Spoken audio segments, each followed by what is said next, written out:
My name is Vito from Brooklyn, and I am the man for you. Oh, yes, 100%. Oh! An Italian meal from Brooklyn, all right? Dinner, Italian style, spaghetti and meatballs, and we're gonna do it all night. Yeah. Gino! Hey, Gino! We got something going to Dominican here. We're out of here, dog. Hey, how you doing out there? Hope everybody's doing good. This is talking Italian with Big Vito, you know? That was PD, repeaty, double PD, triple PD. That was everything right there all in a bunch, you know what I mean? Get your panties out of a bunch. That's what we saying, back on Mulberry Street. Hope everybody's doing good tonight, you know? Bada bing, bada boom. Here we are with the Big Vito brand. The Big Vito brand coming to you live, baby, live. We got some things to talk about tonight, you know? But who the fuck cares what you got to talk about? Not a fucking person in the world. Joe Pesci thought he was big. I've been big my whole life. Joe, you can only be so big at 5'3". I'm 6'2". You know what I mean, Joe? I mean, when I look straight ahead, I don't see you. I have to look down. And when I look down, what do? You're using your shine box. Now go get hot, leave, come do a stir, and then come back with De Niro and the boys and try to kick my ass. I bet you don't do it, Joe. Okay, Joe? All right. Anyway, I hope everybody's doing fucking great tonight. You know, we got a lot of fucking good things happening for the Big Vito brand. Snapping necks, cashing checks, breaking people's faces over, having friggin' sit down and cracking your head open. That's what we're all about. A couple of meetings went down this week. And guess what? We're on Patreon. Yeah, I know. I said a few things. We got on Patreon. I made them an offer they couldn't refuse. How many people could do that? And just just with that authority, the look, the stamina, the friggin' terror that I cause in people's faces. You know what I mean? In their hearts. Make them quiver like a child. That's all I gotta do is just show up and everybody friggin's asses tighten up like clams. Like a clam's ass. And you know how tight it is to get into a clam's ass. I tell you. But anyway. We got some fucking good things to talk about. First off, let's talk baseball, Now, this offseason, my team, the New York Mets, the Mets, that's right, the Shea Stadium Mets, the Tom Seaver Mets, the Dave Kingman Mets, the Hank Kranepool Mets, the Mets, the Tug McGraw Mets, the Buddy Harrelson Mets, the Mets. Now, this offseason, they did a lot of great things, a lot of great moves. They solidified their bullpen. They signed back Jerry Familia. They got Diaz. They picked up another couple of relievers, which was great. I think the bullpen is going to be a strong suit. Starting rotation is always going to be dominant if everyone's healthy. And if they pick up this other guy named Gio Gonzalez, I think they're going to have a solid rotation this year.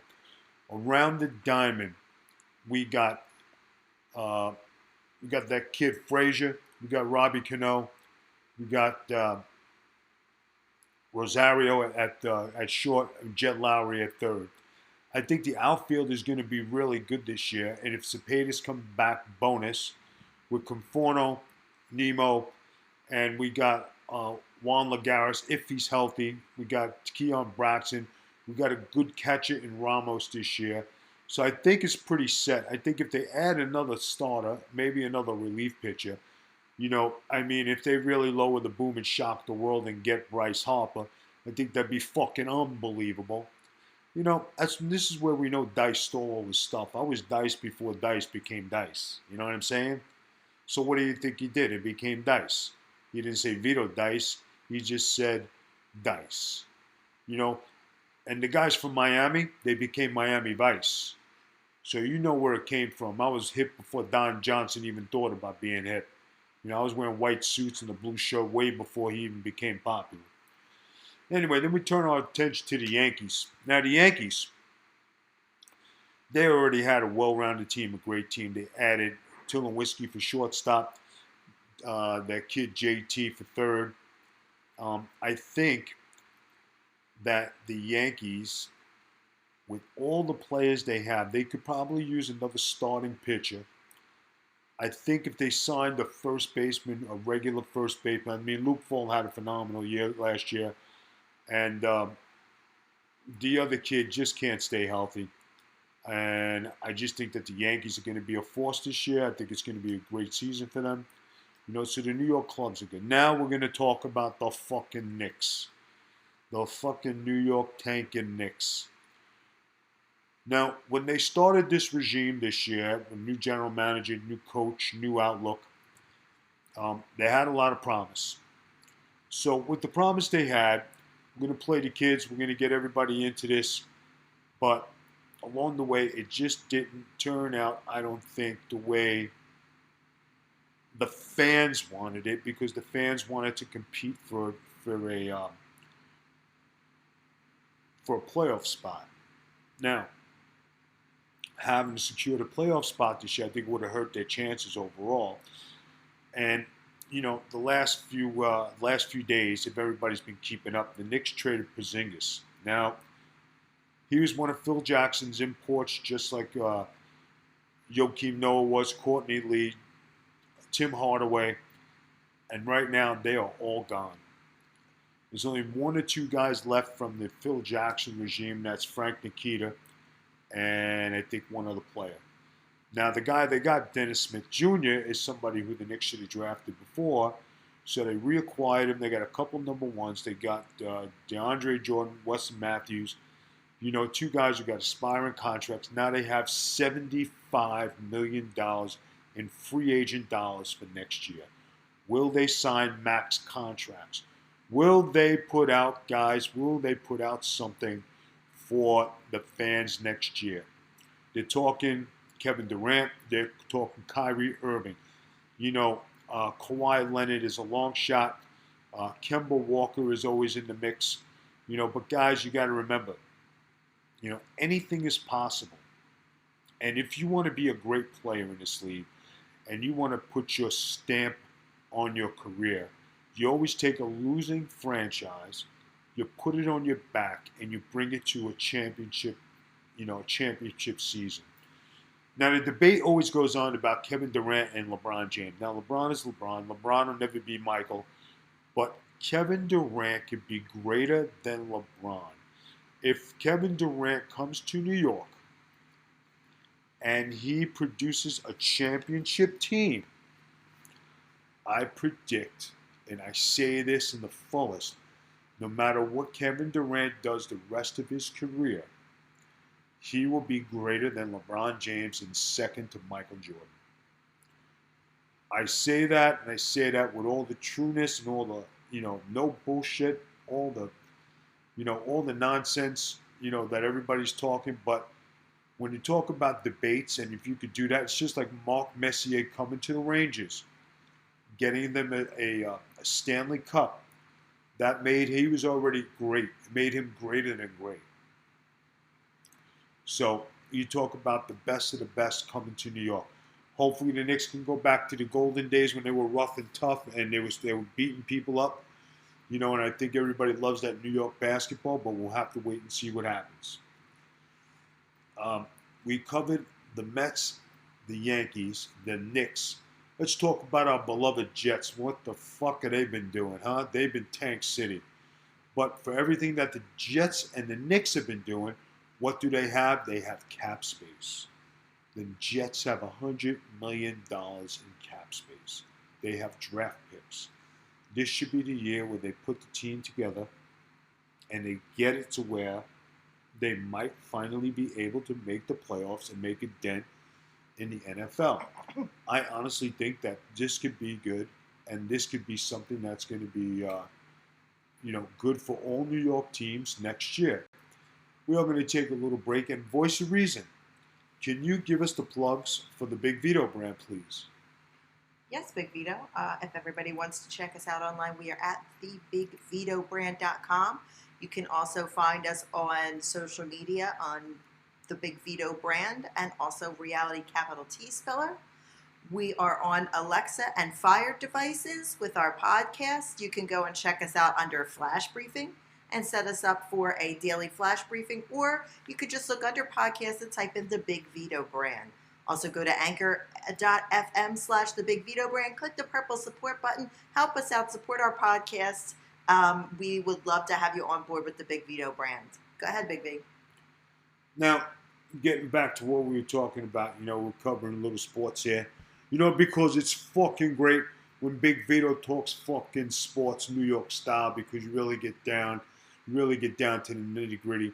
I'm still the champ of the 5 boroughs. The Pavarotti of hard shots to the body. The Paisan has got it going on. That fly Italian guy from SI, he's an ECW original, a former WCW champion, member of the NYC and TNA, and the toughest man to ever wear a dress from the WWE, the one, the only, Big Vito LaGrasso, formerly of the FBI from Staten Island, New York, movie star from Rent-A-Car, better than OJ, and who in the hell is The Rock? That's right. So, getting back to our regularly scheduled fucking program. Now, you talk about football. This year we have Super Bowl.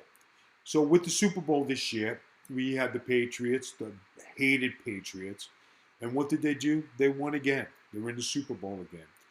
This goes to show that if you have a structure, a winning structure, and a winning formula that doesn't change, you can attain greatness and you can attain these things by staying on a steady, I guess you could say a steady diet, a steady pace, never changing direction. You got to stick with the plan. These guys have been sticking with the plan for 15 years, and obviously it works. There's no muss or fuss about it. These guys know exactly what they're doing, exactly how to handle themselves. They're in the Super Bowl again, and I think they got a good chance to win this year. I really do. I think they are going to win. I think they're going to do good. I think that, what? If they get a lot of scrutiny this year, what's to say that they couldn't all retire? Say, you know what? We won again. Everything is good. Now you guys can take it all. It could happen. I could see that if the Patriots lose a couple of the receivers, they have Alderman and Gronkowski, I think it's going to be hard to duplicate. I don't think they're going to be able to do anything. And I think that's where the decline is going to start when you have important cogs like that, leaving. But I could see the Patriots winning the Super Bowl this year, and I could see it being a very good game. Now, I can't believe I'm fucking doing this. I can't believe it. There's been a lot of comparisons to me and Dice. And you know what? If I had to do a debate with Dice, I think Dice would lose. He thinks like he could talk a certain way. I talk a certain way. We come from the same neighborhood, basically. And I think it would be one hell of a program. The Dice Man versus the V Man. I think everybody would be interested in doing something like that and listening. So, getting back to our sports talk, did you guys catch MMA this week or over the past week, where we saw Bellator and the Grand Prix Heavyweight Championship fight with Bader against Fedor. Now, guys, this was supposed to be a great anticipated fight, a fight that everybody was looking forward to, a fight that everybody thought was going to go 3 to 5 rounds. It lasted all of 30 seconds. And when I tell you shocked, I couldn't believe that Bader caught him right off the bat. I think it stunned him, and he just hit him right on the right spot, on the sweet spot. And I think it just, I think it shocked MMA. Jack Swagger also made his MMA debut, and he was successful. The caliber opponent, they put him in there with the cream puff. They made sure he was going to secure his victory. They got money invested in Jack Swagger to move up the ranks, maybe be a future heavyweight contender, but we got to see what happens with that. I think that, Bellator sometimes is better to watch than UFC, and I think that's a good thing, because I enjoy watching Bellator, and because the fights are more competitive, and I think it's a better brand of fighting. On from that to wrestling. Everybody's been talking about the AEW. why we're doing it, how they're doing it, what's going on. Jericho signed. I think it's good for wrestling that they have an alternative. I don't know what kind of product they're going to have because they don't have a sizzle tape. They don't have anything on tape except doing one successful show. But they do have the talent. The concepts they're coming out with, that the boys are going to write TV and everything is going to be okay. I don't know. I think you still need writers. I still think you need people in charge. You can't have the boys running the ship, because when the boys run the ship, everything goes downhill. But good luck to Cody Rhodes and all the guys down there. I hope everything works out. On to the WWE. I actually got a phone call from the WWE this week. I'm not going to divulge what it was about, but I did get the phone call and spoke to Sue Atkins. And it was a very good phone call, I have to say. And it was something that was, I guess, a shock.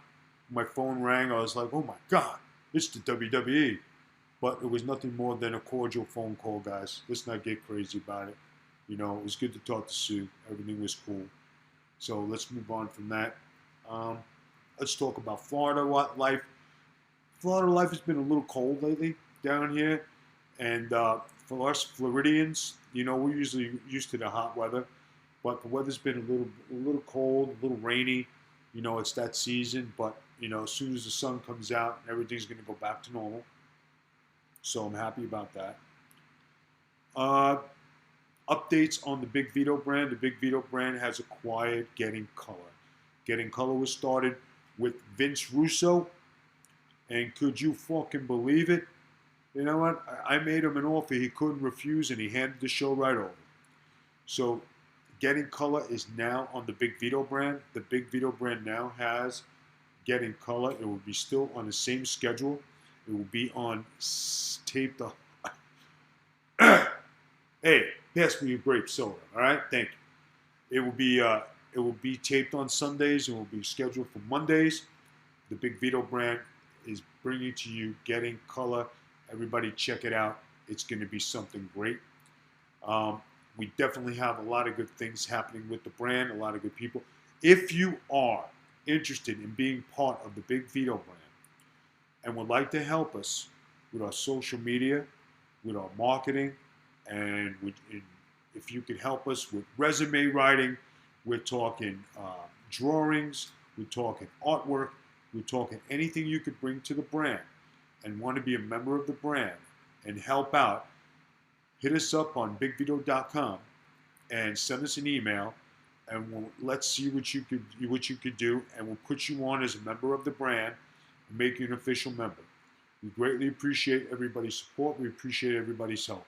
I think it's great that people want to contribute to the Big Vito brand, and I think it's awesome that people want to help out. We could definitely use the help now that we've evolved and expanded. So I think that everybody needs, you know, everybody who wanted to help out now has a chance to help out because there's enough work to be passed around. All right, Noel, I'm going to give it to you. You take this show home. Give the plugs. This is Big Vito signing off. Noel, the voice of reason, it's all up to you. Go ahead. It's fucking unbelievable. That's Dice's line. Okay. Guys, check out the Big Vito brand on TheBigVitoBrand.com. Also on Alexa, on your Fire Stick, on all your devices. Alexa, don't you dare go off while I'm speaking. You can also check us out at anchor.fm/TheBigVitoBrand. Click that purple support button, help us out. And I think that's it. I think I covered everything. So that's the end of the show. We will catch you guys next time. See you on Monday for Getting Color. This has been a production of the Big Vito brand. Check us out at our new website, TheBigVitoBrand.com.